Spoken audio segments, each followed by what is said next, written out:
So after removal of manifold, what you want to do is you want to wipe a bit of oil on each of the runners, and then cover them up so no dust or any kind of foreign debris gets in there. Today we're going to be replacing injector 4 and injector 5. We've marked the high pressure lines that go from the rail to the injector with a direction and a number so we don't get them confused.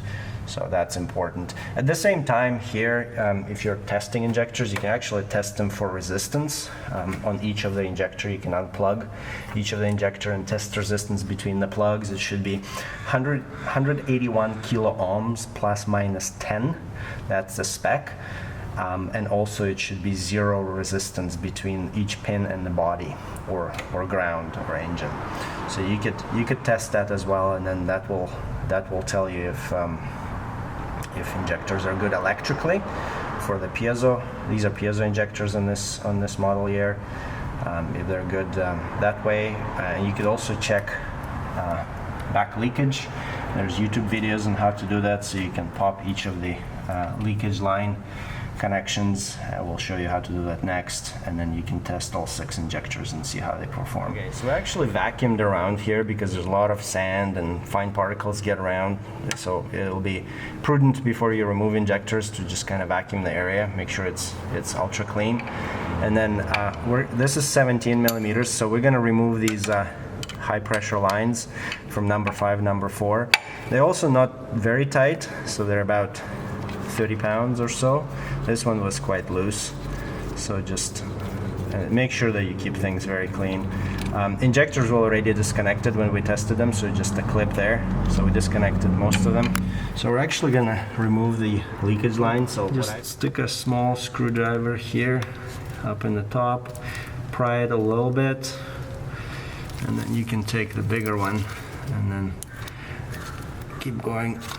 Yeah, and then it slides up, and then you can help it from the bottom just a little bit.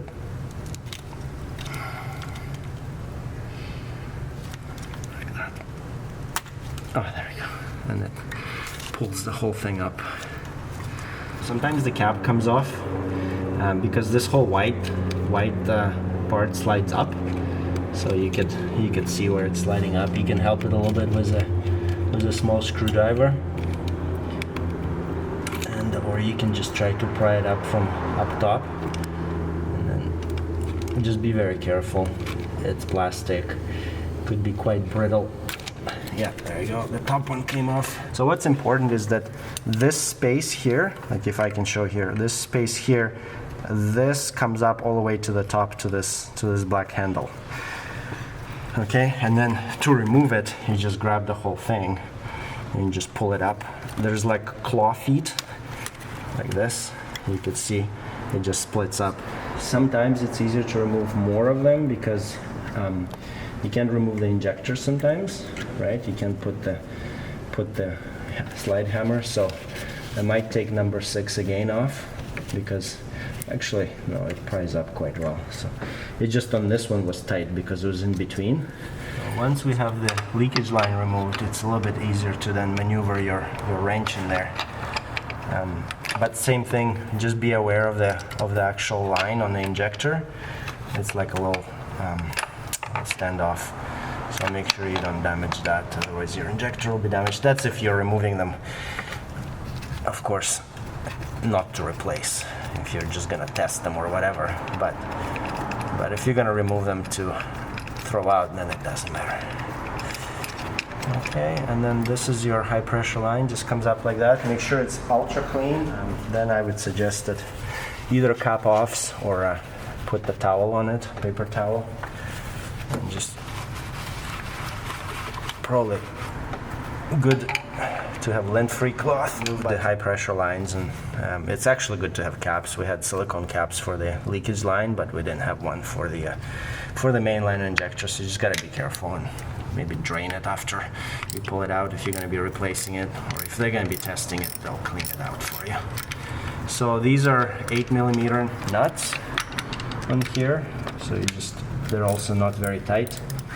I think their spec is about 10 or 15 pounds, I can't remember, so you just undo those lots of dust could be under them, so it'll be good to vacuum it as well. After those are undone, we're just gonna use the magnetic tool. So same thing as with the manifold nuts. Just pick them up. What we do then is we have this slide hammer tool that we bought. So you just put it on the injector. Oh, sorry. I think they're 14 by 1.5 thread, if I believe correct. And then you can gently just slide it out, and then injector will come out. You just gotta watch the line. It'll come out with this bracket, and there you go. So the injector right now is kind of sealed. You can see we have a cap on the leakage line. Most of the junk that will accumulate from the top here before this rubber O-ring. If you're replacing injectors, it's a good idea to replace rubber O-rings, and also make sure this copper washer doesn't stay inside. And then also you have to replace them. They're crush washers. So generally it's not recommended to clean the tips of these injectors, otherwise you could damage them. So this one we're going to take and have them tested and then see how they will come out. The ones that we've tested before from this vehicle came out to spec, amazingly enough, and this vehicle has over 160,000 kilometers. So we're going to just mark which one this came from. This is number 5, and we're going to pull number 4 as well. So this is our replacement injector. So we're actually, just be careful with the tip. This new crush washer, it goes on quite tight, so we're going to put the crush washer on. Okay, and then the bracket goes like this. Okay, exactly like that. Now I like to spray silicone grease over this O-ring so it slides nicely and then it evaporates or burns up. So that's what we're gonna do next. We're ready to put this injector back in. So we got the crush washer, we put a bit of grease on there, we got the bracket, and it just drops right in. Make sure you watch for the return line here, like that, and just go straight in. Kind of push it on a little bit, and then we can put the 8mm nuts on, and then push it in. Before you put it in, make sure you take the injector correction number off the injector. You can read it off, so you need to program it in the computer after. We got 8mm nuts from when we remove them, so we're just gonna put them on the shafts and just loosely tighten them on, and then we're gonna tighten them to spec after that. And then make sure you tighten them even, just one at a time, or bit by bit on each side, so it gets even distribution. So we're gonna tighten these are 8.8 nm spec. It's M6 rods, so we're gonna do them. 8.8 is about 6.5 pounds. So right now we're just still pushing the injector down. There you go.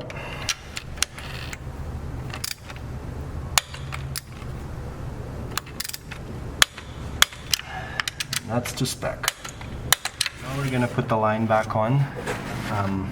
This is number 5, it goes that way, so that's exactly why we did this. Have to put both sides together and then start hand tightening there and hand tightening here.